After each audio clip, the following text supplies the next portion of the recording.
Okay, so I'll do the next set of questions. Question 11. Which of the following combinations of changes in government spending and taxes is necessarily expansionary? That's an increase in government spending and a decrease in taxes. So it should be B. Yeah.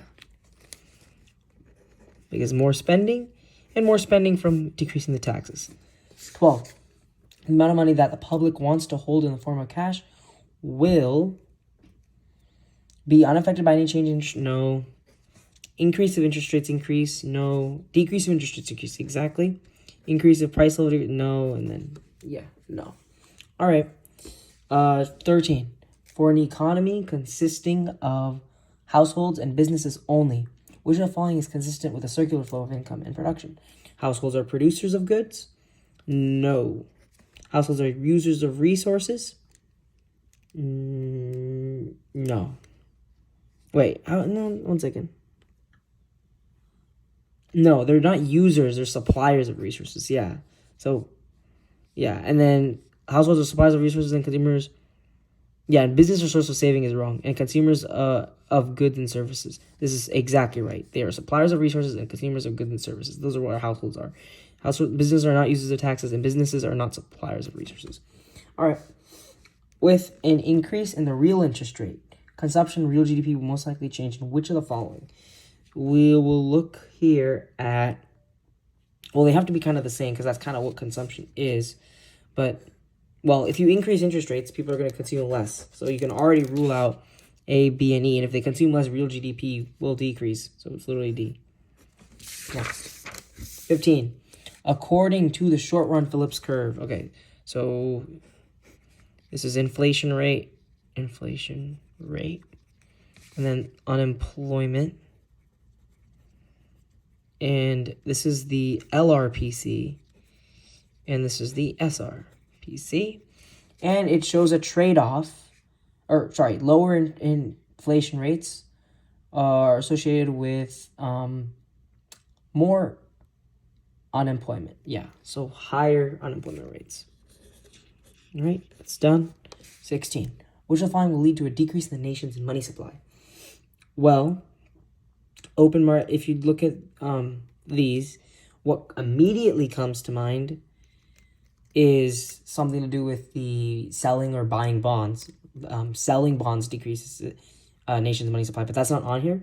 So something about reserve requirements can also do that. An increase in reserve requirements, the banks are saving more, so there's going to be a decrease in the money supply in circulation. So that's got to be the answer then. Yep.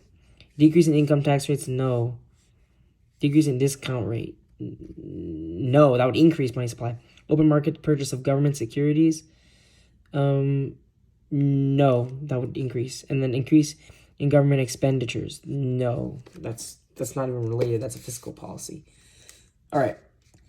Not monetary, right? An increase in which of the following would cause the aggregate demand curve to shift to the left? All right. So increase in which of the following? Consumer optimism, no. That would increase population, no. Cost of resources, that's kind of good actually. Oh wait, but that's more for supply, so no. And then income taxes, that's exactly right. And then net exports, no. All right, so it should be D. 18. Which of the following changes in the supply of and the demand for a good will definitely result in a decrease in both the equilibrium price and quantity of the good? So we want a decrease, right? Price, quantity, supply, demand. You want a decrease in both the price, okay, and the quantity. So you want to go somewhere here. Decreasing the demand and no change in supply will do that. Let's see if that's an option. Oh, it's literally an option. So that was an easy question. Supply, no change. Decrease in demand. Decrease in price level. Decrease in quantity. All right, let's move to the next page. 19, you have this bank balance sheet. Which of the following is true if the reserve requirement is 10%? All right. So for this one, let's see. For bank based on amounts above for the 3 different banks. All right, 3 different banks. Which of the following is true if the reserve requirement is 10%? So reserve requirement is 10%, right? So let's see. Actual reserves 1,000. All right, here it's 100. So here's the demand deposits. Okay. Yeah, 10%, because 10% of 5,000 is 1,000. 10% of 100 is 10. 10% of 600 is 60. But let's see.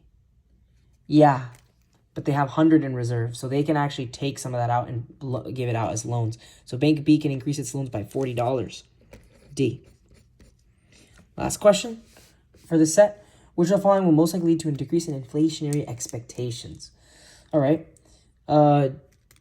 Decrease in marginal propensity to save. If they're saving less, that's not gonna do anything. That's not gonna lead to a decrease in inflationary expectations. No, that will actually lead to an increase in inflationary expansion because people are saving less, right? Because things will, prices will be inflated. Decrease in imports, no. A decrease in the money supply, yes, because if you decrease money supply, they're not going to spend as much. So there's going to be a decrease in, they're basically saving more, that because there's going to be a decrease in inflationary expectations. Yep, that looks good. Increasing government budget deficits and increasing prices of raw materials, no. All right, thank you. See you in the next video.